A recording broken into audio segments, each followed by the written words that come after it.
Hi అండి, welcome to our channel జ్యోతకమ్మ చెట్టు. ఇది వచ్చేసి ఏంటంటే కళ్ళు నింపడానికని ఇవి తీసుకెళ్ళి దీంట్లో నిండగా కళ్ళు పోసి పెడతారనమాట. ఎక్కడైనా ఒకటే ఉంటుందంట. ఇంకా వీళ్ళేమో బాబాయ్ వాళ్ళు 2 చేయించారు అందరు కలిసి, గౌడ్స్ అందరు అనమాట. ఇలా అయితే రెండిట్లలో కళ్ళు నిండగా నింపి పెడితే వాళ్ళు సాయంత్రం అట్లా నింపి ఉంచిన కళ్ళుని సాయంత్రం అందరం తీర్థంగా తీసుకుంటారంట వాళ్ళందరూ. అందుకని అలా అయితే నింపేసి పెడతారు. చాలా బాగా అనిపించిందండి.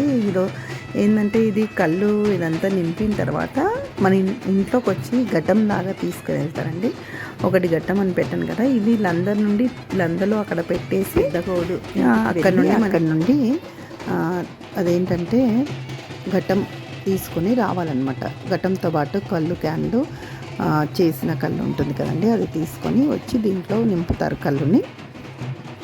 చాలా బాగా అనిపించిందండి, చూస్తూ ఉండండి.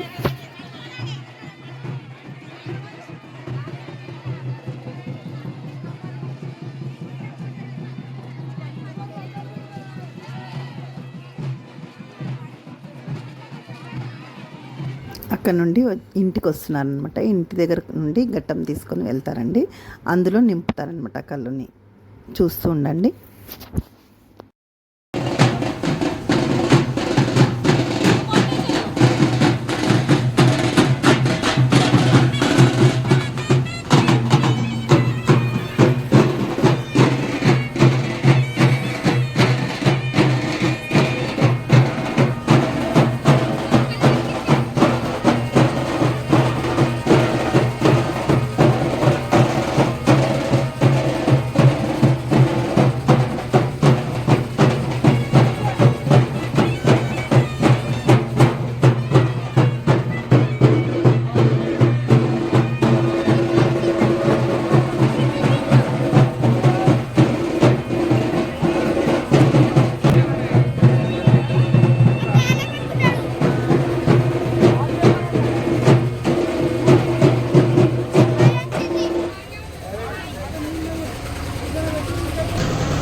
ఇలా బియ్యం పైన పట్టం వేశారండి. పట్టం వేసిన తర్వాత సుంకించడం అంటారంట.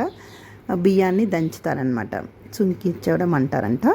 ఇంకా తర్వాత బాబాయ్ చేతితో 5 పిడికిళ్ళు వేయించారు. తర్వాత మళ్ళీ అదే 5 సుంకించిన తర్వాత 5 పిడికిలు తీసుకోమంటే బాబాయ్ 5 పిడికిలు తీసుకున్న తర్వాత అక్కడ ఇంకా 2 పిడికిల బియ్యం ఎక్కువగా ఉన్నాయన్నమాట. అది చాలా గ్రేట్ అండి, చాలా బాగా అనిపించింది. ఇదైతే నాకు బియ్యం పెరిగితే మంచిదంట, అలా పెరిగాయన్నమాట. దీన్ని సుంకించడం అంటారట.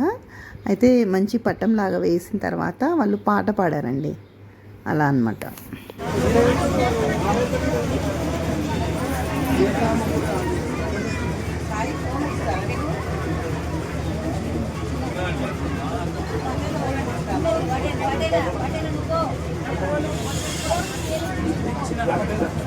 గుడ్డు పెట్టుకున్నావా? ఈ చెమటకి ఆమెతో పెట్టుకోవాలంట, అట్లా అని ఆమెతో పెట్టుకోవాలంట.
ఇలా అయితే జరిగిందండి. రోజు ఒక అకేషన్ లాగా 8 డేస్ అయిందండి. ఇలా అయితే కళ్యాణం అవన్నీ చాలా బాగా అనిపించిందండి. ఓకేనండి, బాయ్.